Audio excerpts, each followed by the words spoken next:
Our first proclamation of the Word of God is in the book of Jeremiah, chapter 14. The reading. Therefore you shall say this word to them, Let my eyes flow with tears night and day, and let them not cease, for the virgin's daughter of my people has been broken with a mighty stroke, with a very severe blow. If I go out to the field, then behold, those slain with the sword. And if I enter the city, then behold, those sick from famine. Yes, both prophet and priest go about in a land they do not know. Have you utterly rejected Judah? Has your soul loathed Zion? Why are you stricken as so that there is no healing for us? He looked for peace, but there was no good, and for the time of healing, and there was trouble. We acknowledge, O Lord, our wickedness and the iniquity of our fathers, for we have sinned against you. Do not abhor us for your name's sake. Do not disgrace the throne of your glory. Remember, do not break your covenant with us. Are there any among the idols of the nation that can cause rain? Or can the heavens give showers? Or are you not He, O Lord our God? Therefore we will wait for you, since you have made all this. The word of the Lord. Please stand for our responsorial psalm. And our response, For the glory of your name, O Lord, deliver us together. For the glory of your name, O Lord, deliver us. Oh, do not remember former iniquities against us. Let your tender mercies come speedily to meet us, for we have been brought very low. Response. Help us, O God of our salvation, for the glory of your name, and deliver us and provide atonement for our sins, for your name's sake. Response. Let the groaning of prisoners come before you. According to the greatness of your power, preserve those who are appointed to die. So we, your people, and the sheep of your pasture, will give you thanks forever. We will show forth your praise to all generations. Response. Glory be to the Father, and to the Son, and to the Holy Spirit.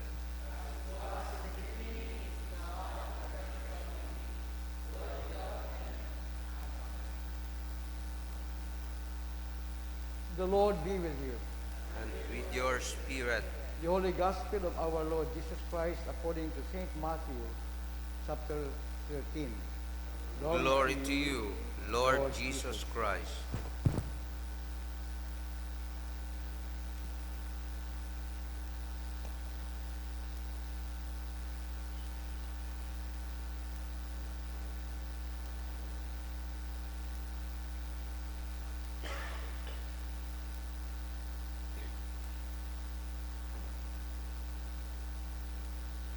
Then Jesus sent the multitude away and went into the house.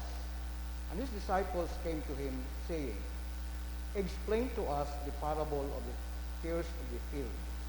He answered and said to them, He who sows the good seed is the Son of Man. The field is the world. The good seeds are the sons of the kingdom, but the tares are the sons of the wicked one. The enemy who sowed them is the devil. The harvest is the end of the age, and the reapers are the angels. Therefore, as the tares are gathered and burned into fire, so it will be at the end of this age. The Son of Man will send out his angels, and they will gather out of his kingdom all things that offend and those who practice lawlessness. And I will cast them into the furnace of fire. there will be wailing and gnashing of teeth. Then the righteous will shine forth as the sun in the kingdom of their Father. He who has ears to hear, let him hear. The Gospel of the Lord.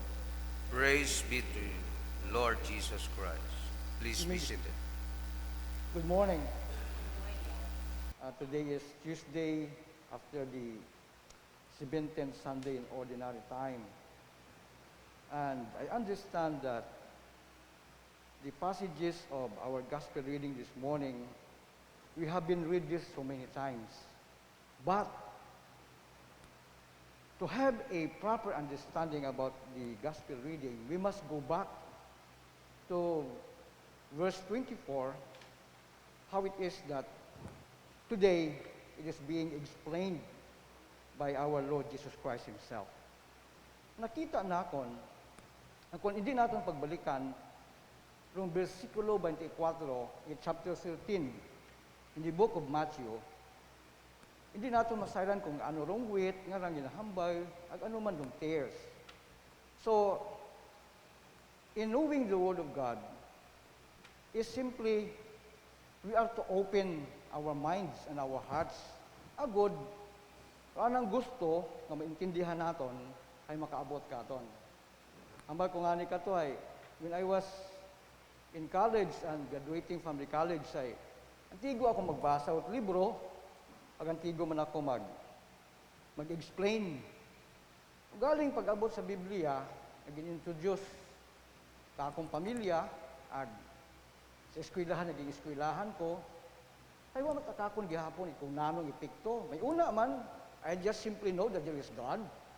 Agambal ko nga ni, during my high school days, nga kalisod ako't mayad sa pagpangabuhi, I just look up heaven, ag I know there is God in heaven. Amen? So, akong naobra, ay nag-uusisa akong tagipusoon, I once invited by the elders of the church, akong tawag na akong mga nanay, agindagan ako sa army of the Lord. During that time, Pastor Dick was shepherding the church, and he told us many things about the Word of God. Ay ito ako gapungko sa pinakaulihi, ay ginaigo ako't pulong ni Diyos. So when I am being struck by the Word of God, I just cried. Dayagan ako sa CR, tangis. May gripo ito, may gripo sa sud CR, ay nabasihan ko tubi akong mata, agad medyo magtangis.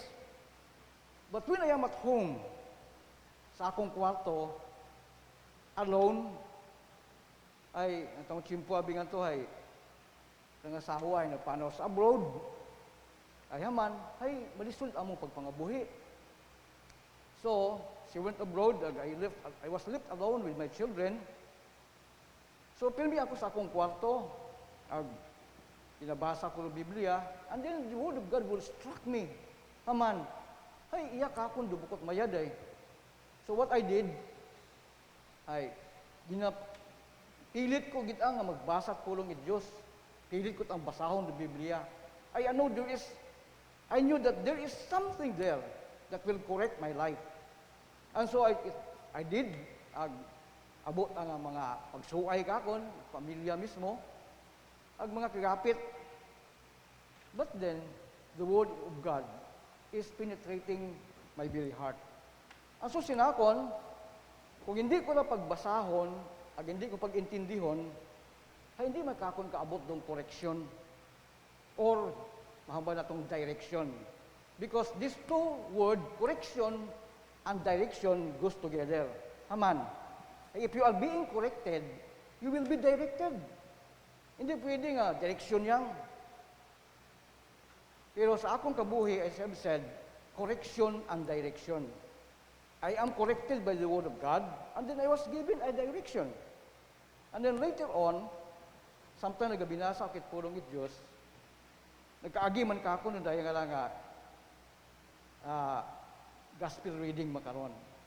And so when, having read this again, kita na ako nga, kinahanggan nga, balikan naton itong verse 24. Ay ito gin umpisahan kung daya nga lang ang gospel reading naton makaron.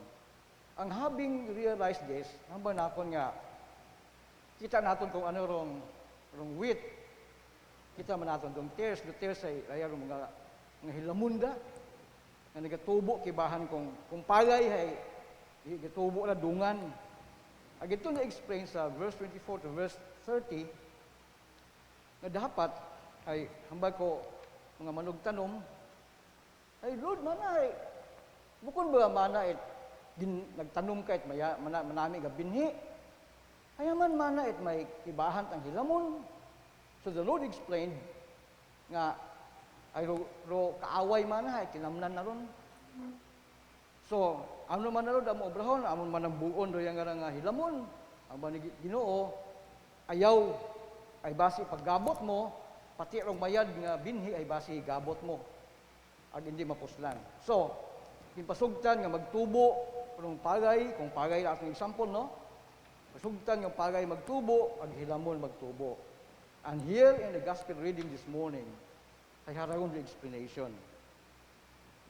Kung nagtanom ay the Son of God. Who is the Son of Man? Yabi nakabutan sa atong Ebanghelyo ay Son of Man. Pero before he became a Son of Man, he is the Son of God. And that is Jesus our Lord. So, kung nagtanom, ratong Ginoo. Kung tamnan ay kalibutan. Lumayad nga binhi ay mga matarong, ag mga magaot ay ratong mga ungait kaaway. During the time of harvest, gisugo it atong Ginoo, mga angheles nga unahon it ani mga hilamon ag suban. Pero mayad ng mga binhi nga nagpanubo dayha sa ginharian it Ginoo. This is now what we are experiencing in the life that we have today. So, ano itong obrahon? We are to consider how you choose which side you will be. Ay, hambo, pas magkakon ka to, masyado man akong pilosopo. Kumudon ako ni Nanay Leonora, Inay Nora, ay akong sabat. Apa, magain gid ako ay. Apa, magaot gid ako ay. Di man daw balibalit mga tao magkaroon, kaya banang, am I sinner? Mag-simba ako, mag-Bible study ako. And that's what happened to me. Hay mo rin makaon doon, abang ni tao, masako eh. Abong sako, tao. Pero, ano man yung kasakoon naton, we are to consider how we choose which side we are. Sa mga mayad ba ang tanom o sa hilamon na nag-isturbo sa tanom. So, in my life, because of the teaching of Pastor Dick Den, who became the father of the church and became the bishop of the church, I chose the Word of God. Haman, hanahila akong mag-side sa mga tanom nga nagapanubo. Dito ang maila nga mag-side ako sa hilamon nga magasamad sa mayad nga tanom. So ano hambal ka mga barkada? Oh, what happened to you? Hey, nakon, this is what I have chosen. Hey, this I will go. I am corrected by the Word of God, then I will get the direction from the Word of God. One leader of the church told me, nga, pare ka man gali mana, naman naghalin ka pa. Hambag ko kana, makon, Monsignor, ay, what ang maghalin? Nagsunod yet ang sa correction ag direction. Kung siin gusto, it Ginoo para kakon. So, inagbay na nako, agamba na kakon ay, okay, you continue with the vocation. Agod, mapuslan ka at simbahan. So what I did, I followed the correction and I went onto the direction. Yan sa Ebanghelyo nga na naton, makalong adlaw, makapili ko ta kita. Kung siin kita nga side.